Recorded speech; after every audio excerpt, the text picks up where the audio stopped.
Perkenalkan, nama saya Sardo Pardinotan Sipayung.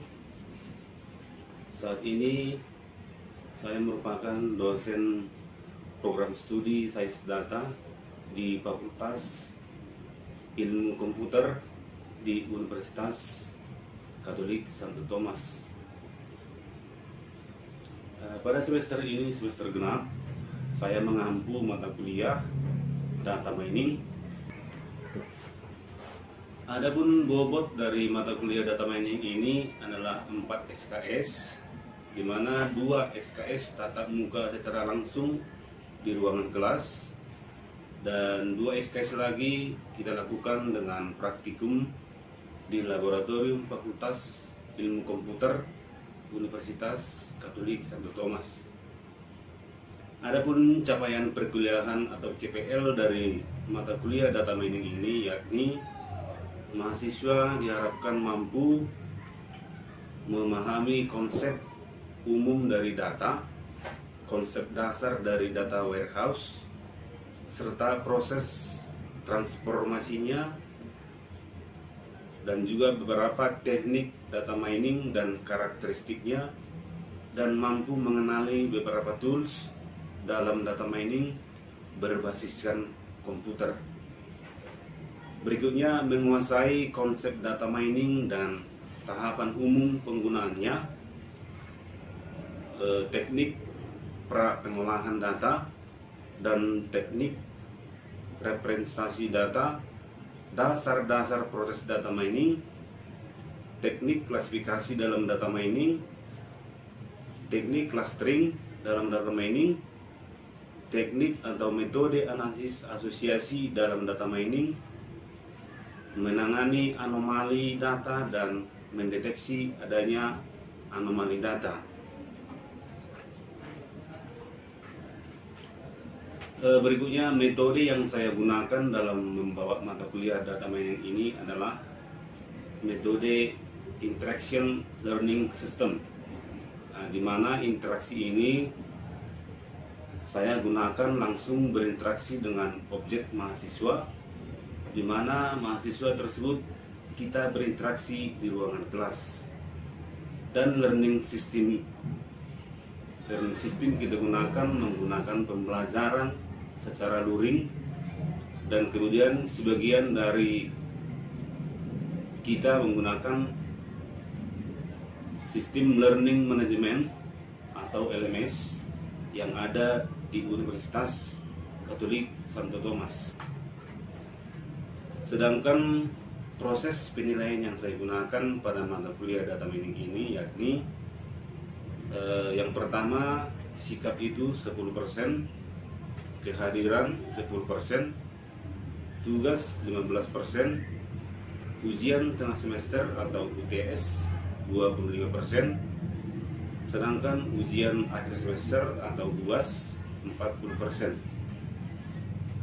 Adapun materi-materi yang saya bawakan dalam mata kuliah Data Mining yang akan saya bagi dalam satu semester, yakni 14 pertemuan untuk teori dan praktikum, ada 2 pertemuan untuk ujian semester dan ujian akhir semester. Adapun materi-materi yang saya bawakan dalam mata kuliah Data Mining yang akan saya bagi dalam satu semester, yakni 14 pertemuan untuk teori dan praktikum, dan 2 pertemuan lagi untuk ujian tengah semester dan ujian akhir semester.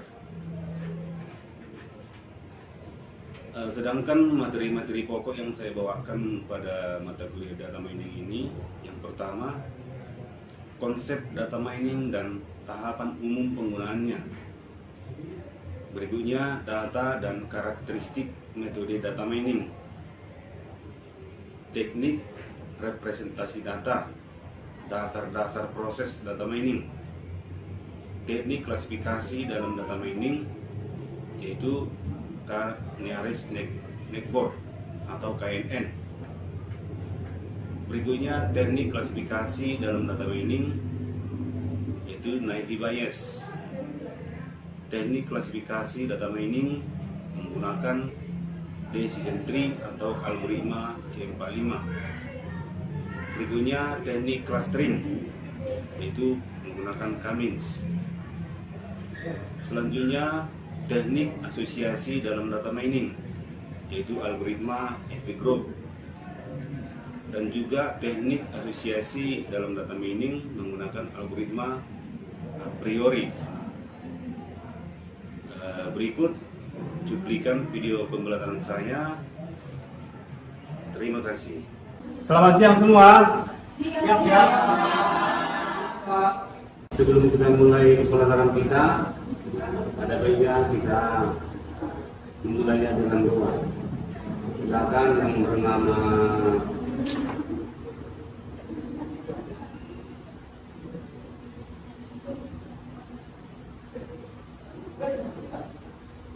Oktri Buru Sugoro, silakan. Silakan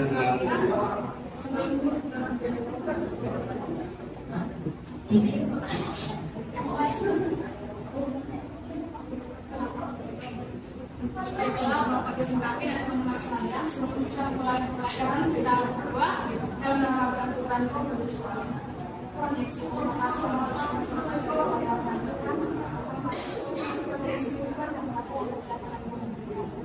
Tuhan Yesus, sekarang ini kami mengajak Bapak, kita selalu melayani Tuhan, sehingga kami masih boleh menerima apa yang dikatakan.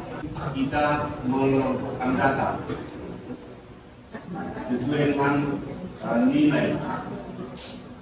Nilainya ada nilai sentroid. Rangka nilai pusatnya sangatlah diikutkan data-datanya. Misalnya kita buat dua dari sejuta data, dua tadi nanti kita kelompokkan data tadi.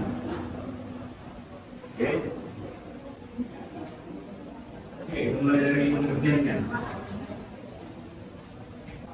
Clustering itu proses pengelompokan objek yang didasarkan pada kesamaan antar objek.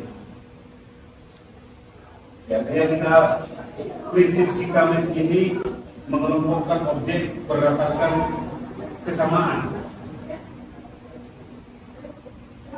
Tidak seperti proses klasifikasi yang bersifat supervised learning.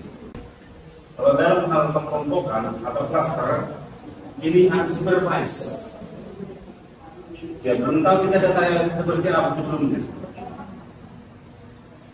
Jadi pada proses klasifikasi akan ditentukan lokasi dari suatu kejadian pada kelas tertentu dan berapa kelas yang telah teridentifikasi sebelumnya. Sedangkan pada proses cluster, proses pengelompokan kejadian dalam kelas akan dilakukan secara alami tanpa mengidentifikasi kelas-kelas sebelumnya. Jadi ini istilahnya unsupervised, pembelajaran yang tidak seperti kejadian sebelumnya.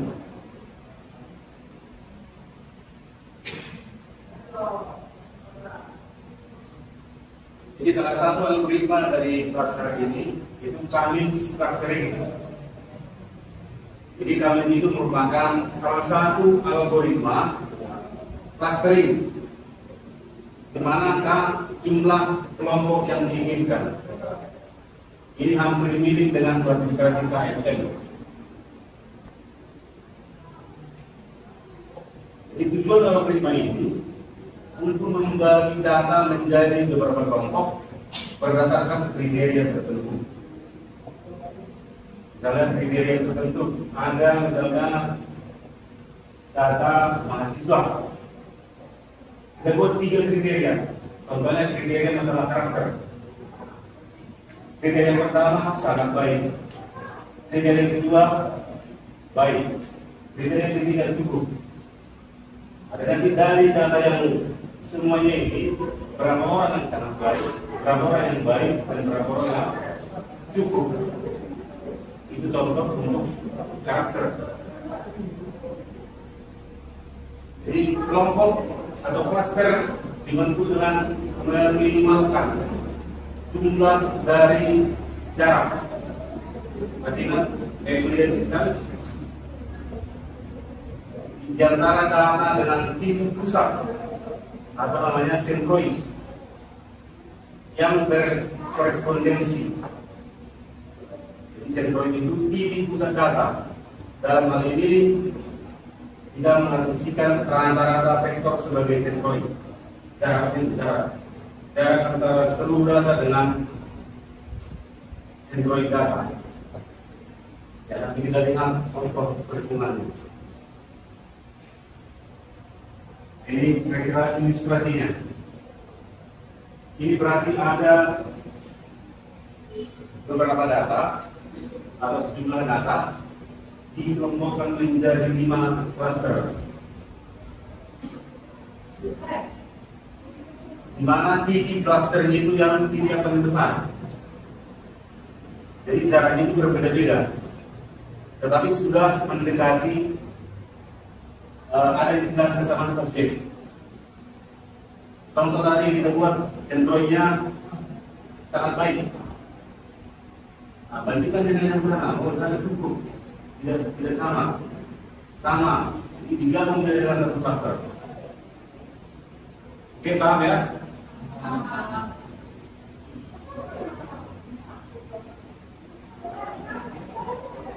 Ya, penentuan sentroid atau titik pusat. Jadi kalau penentuan sentroid ini kita ambil sampel dari data yang mau kita olah. Contohnya tadi kan perkara karakter, kita ambil nilai yang tertinggi. Kalau ada tadi tiga kelompok, kita ambil contoh yang nilai yang kelompok tinggi, menengah dari bawah. Dia 3 sampel lah, kalau 3 cluster, kalau 2 contoh sampelnya atau titik pusatnya. Kalau 5 kita ambil 5 titik pusat dengan data yang berbeda.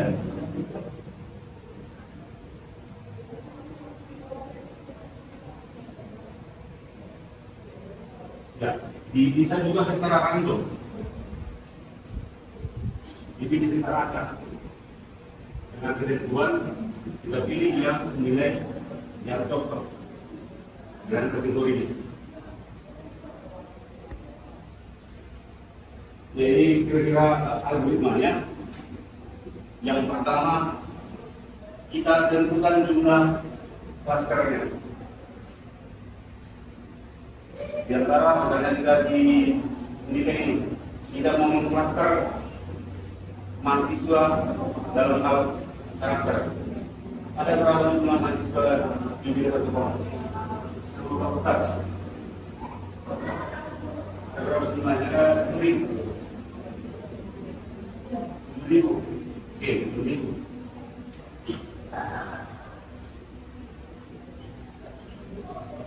Dari 7.000 ini kita buat 4 cluster dalam hal karakter.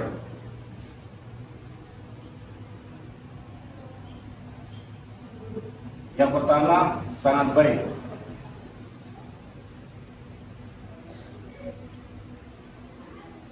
Yang kedua baik, cukup, kurang.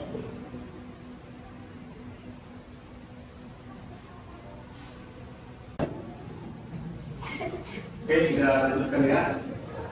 Jadi algoritmanya, langkah-langkahnya. Yang pertama, menentukan jumlah clusternya. Contoh misalnya 2 cluster, kan? Dengan 2. Berikutnya hitung jarak tiket data ke pusat cluster. Sebelum kita menentukan nilai pusat cluster, kita ambil dulu 2 sebagai sampel untuk sentroid atau titik pusat cluster. Oke. Berikutnya kita hitung jaraknya. Jarak setiap data ke pusat cluster. Yang ketiga, kita kelompokkan data ke dalam cluster yang Jangan cara yang kamu pendek. Ada dua ini, ada dua cluster. Satu, kedua. Setelah dihitung harusnya mana yang jarak terpendek? Gerakan cara pertama, satu sekian, kedua sekian. Mana paling terkecil? Tunjukkan angka satu yang terkecil di antara satu yang kedua. Kemudian kita hitung pusat klasternya. Sekarang yang terkecil tadi kita hitung lagi semua. Kemudian kita bilang langkah 2 sampai langkah 4. Oke? Coba kamu mau contohnya ya.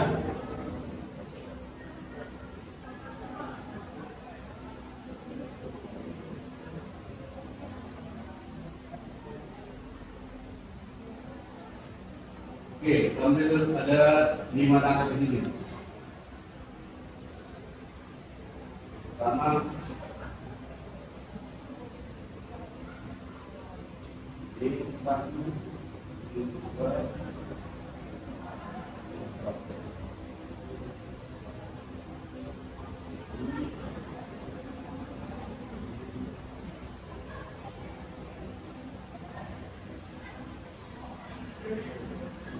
ini tentang hubungan ya.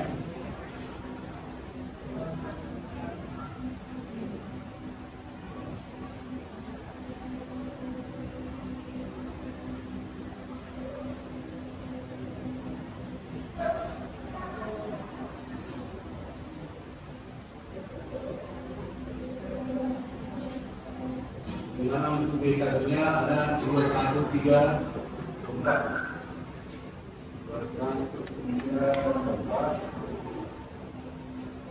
03526.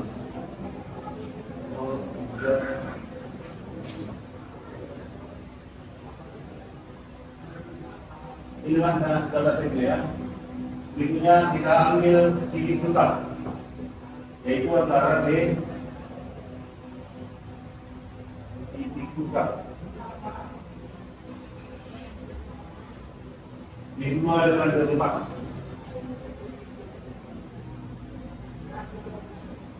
Di 2 sama 3 dan 25.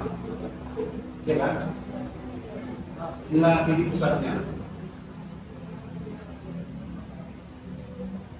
Inilah kita hitung jaraknya. Katakan ini T1, ini T2. Ada 2 cluster. Kalau 3 cluster yang ada T3, kalau 4 ada T4. Itu dengan caranya. Jadi rumus sementara jaraknya nanti yang kemarin dengan metode Euclidean. Instan. Itu akan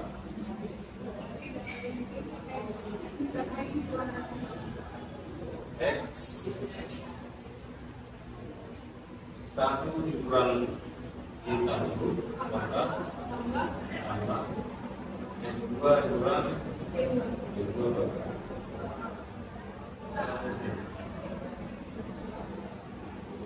Jadi di sini sekarang B1 akan 2 kurang 1 kuadrat tambah dikurang 3 kuadrat tambahkan G2 1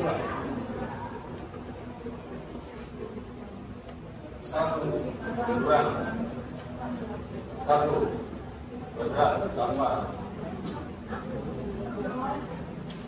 3 kurang 3 D3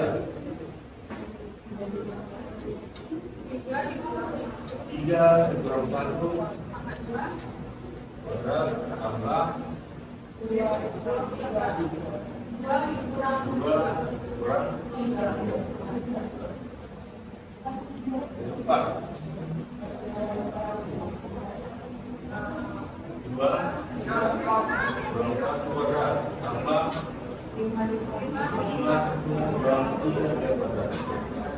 masih yang C 1 ya. B5 4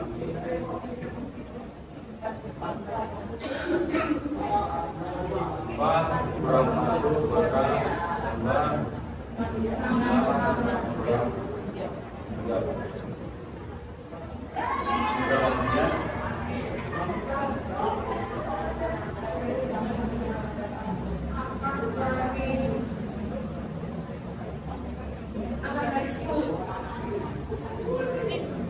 ayo bintang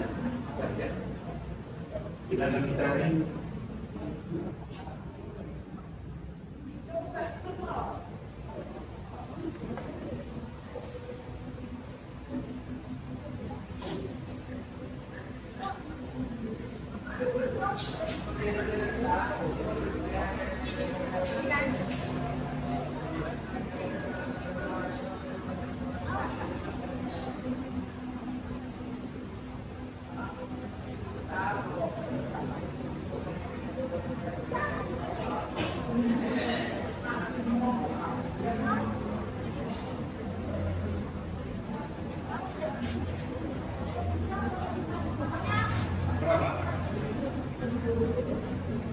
Ini kemana? 16. Tidak jadi. Ini 3,16. Ini 0. 2,3. 1,41.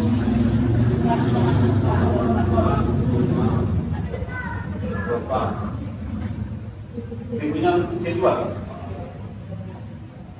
D1 akar 2 kurang 2 maka tambah 0 kurang 5 maka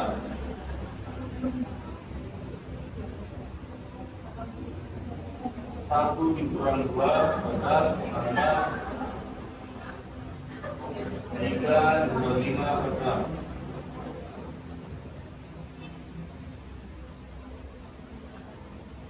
3,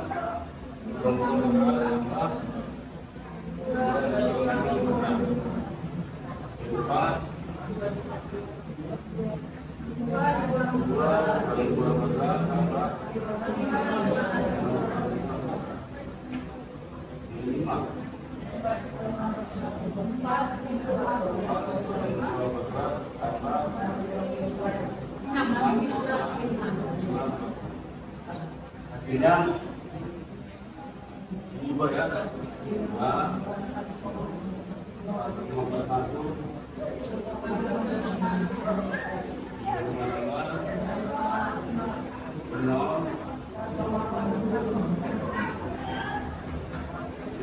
buat hasilnya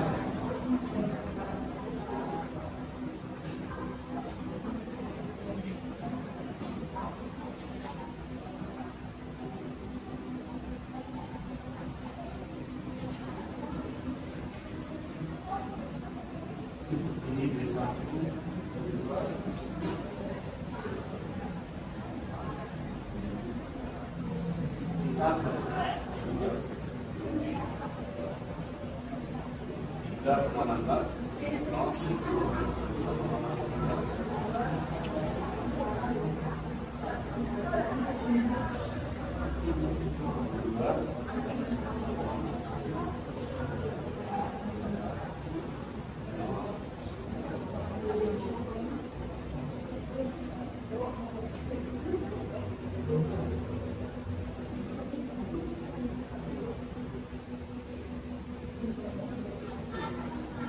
Jadi kita bandingkan hasil darah ini untuk D1 mana yang terkecil? Berarti 1. D2 D1 D3 C1 D4 C2 D5 D1.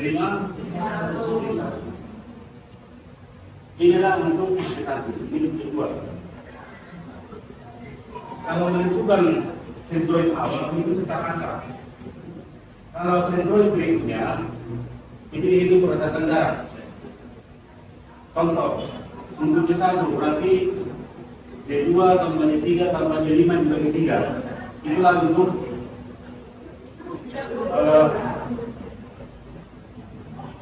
Android berikutnya.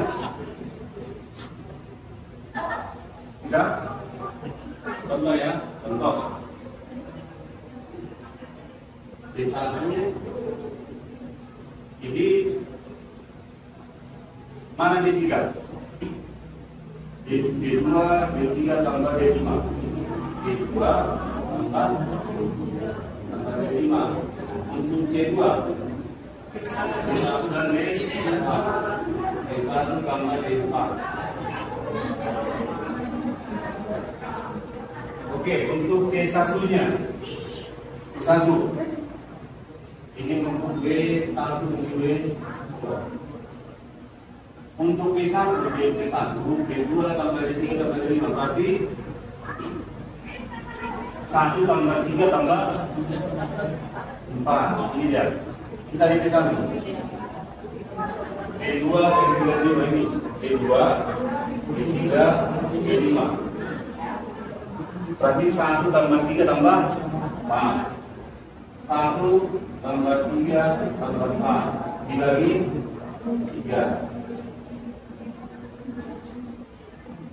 Berapa? 8 dibagi 3. Berapa? 2,6. Untuk keduanya berarti 3 tambah 2 tambah 6. 3 tambah 2 tambah 6 dibagi 3.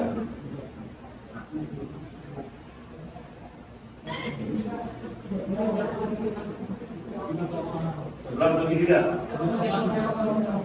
3,6. Inilah untuk D1.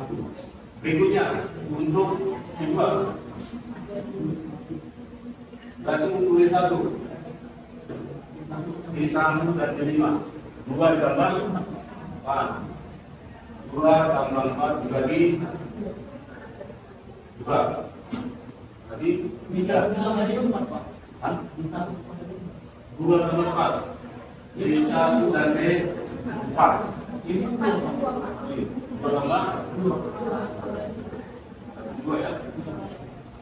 Untuk B2.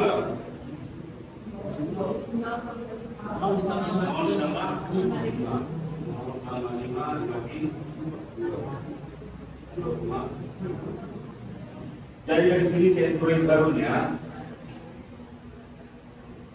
senturin baru D1 D2 ini 2,66 3,66 ini 2,6. Inilah senturin baru untuk berikutnya. Untuk perhitungan iterasi berikutnya. Ada pertanyaan?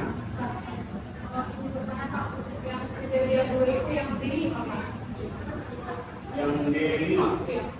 Yang ini? Di kurang 2 tambah 2 itu 4. Tambah 6 kurang 5, 1, 4 tambah 1, 5.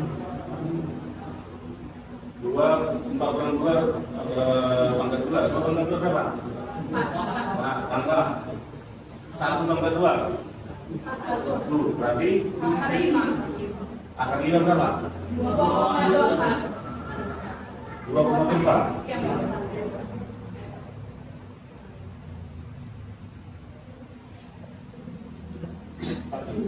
Ini yang data terakhir. 4 dikurang 2 tambah 6 dikurang 5.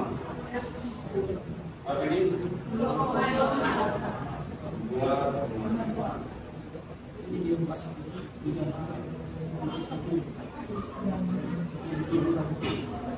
Berarti antara itu ada itu.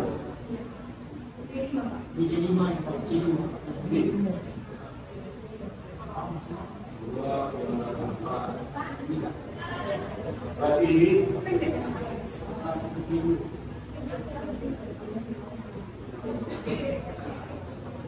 kaki di satu hanya kedua dan ketiga. Kalau yang kedua, satu mampu.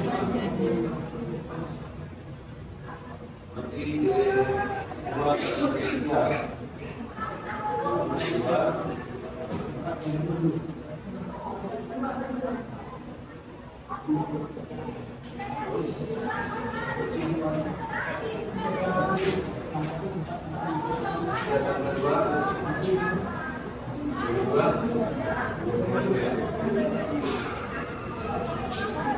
Untuk kedua,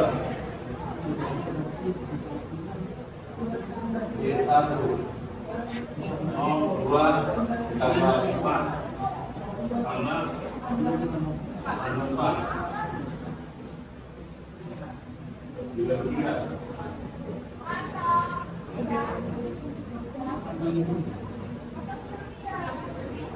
Berapa jawaban yang 3?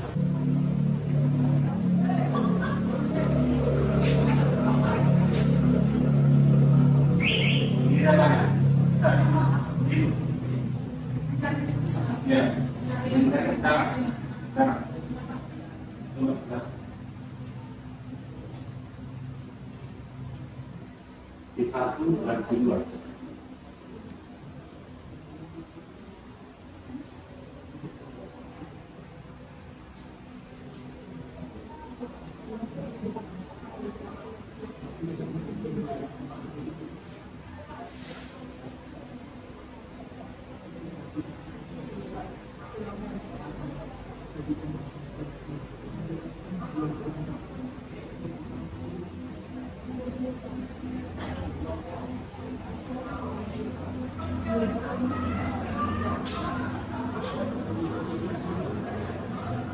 Oke, pusat kita kembali lagi ya.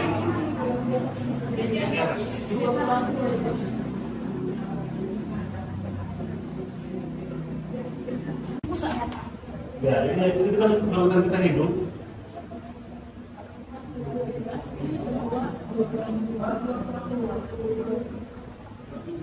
Jumlah kurang 2 ditambah 0 kurang 2, ayo langsung dihitung. 0 kurang tambah 0.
dikurang 2,6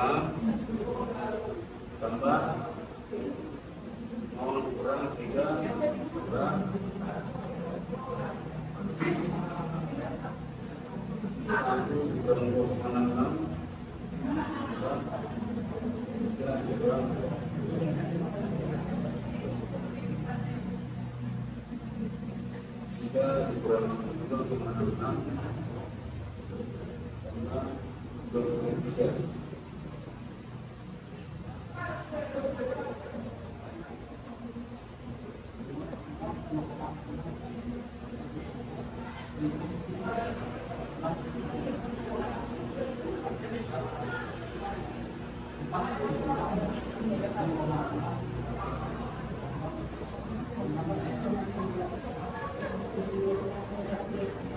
Oke, berapa hasilnya ini?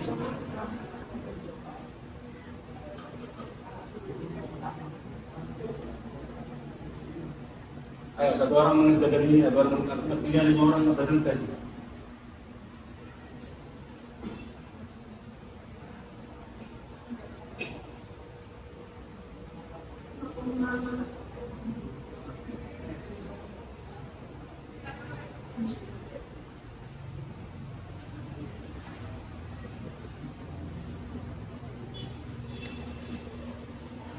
Berapa hasilnya?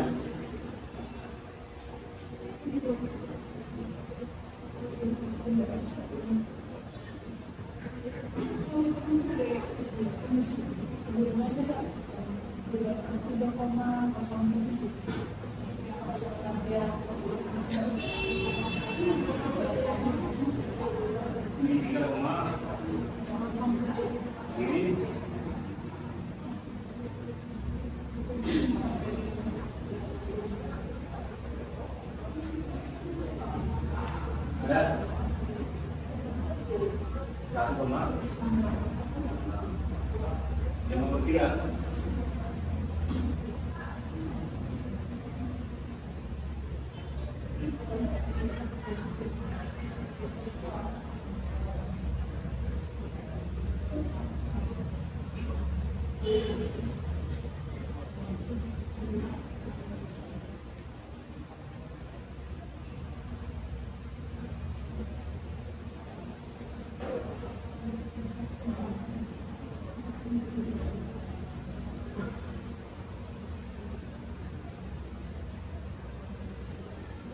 Nomor 5 ada apa? Nomor 5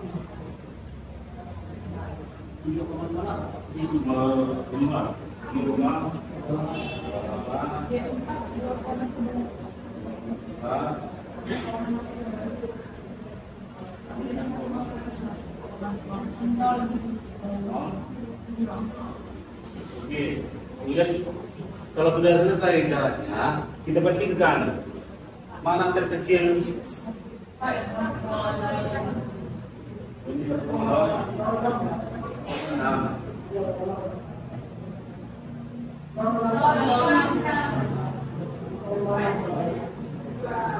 Oke, kita bandingkan lah.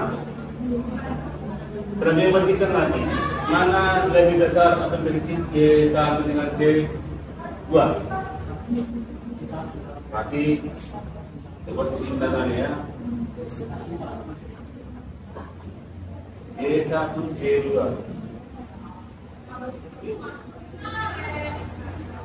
Ini C1. Yang kedua C1. Yang ketiga C2. Yang ketiga C2. Yang terakhir bandingkan klasternya dengan klaster sebelumnya, sama enggak? Kalau tidak, lanjut lagi hitung klaster, bukan klaster itu. Oke, jelas? Ada pertanyaan lagi sebelum kita akhiri?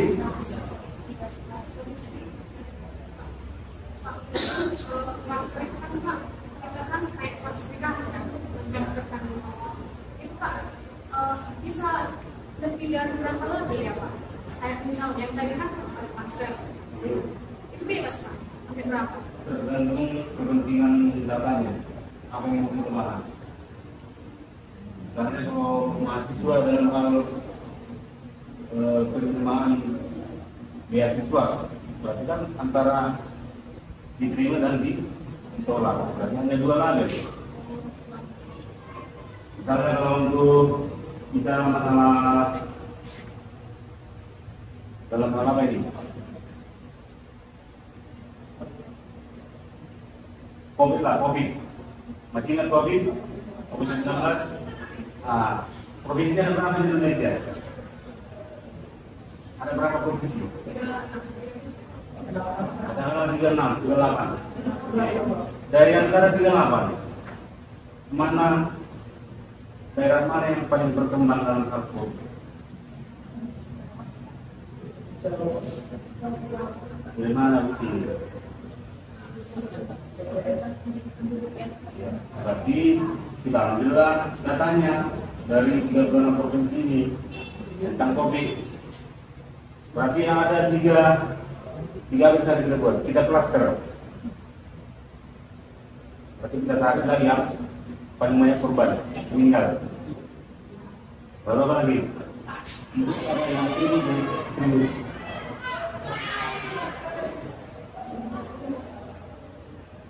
berarti datanya semua adalah 3 cluster atau 4. Karena paling banyak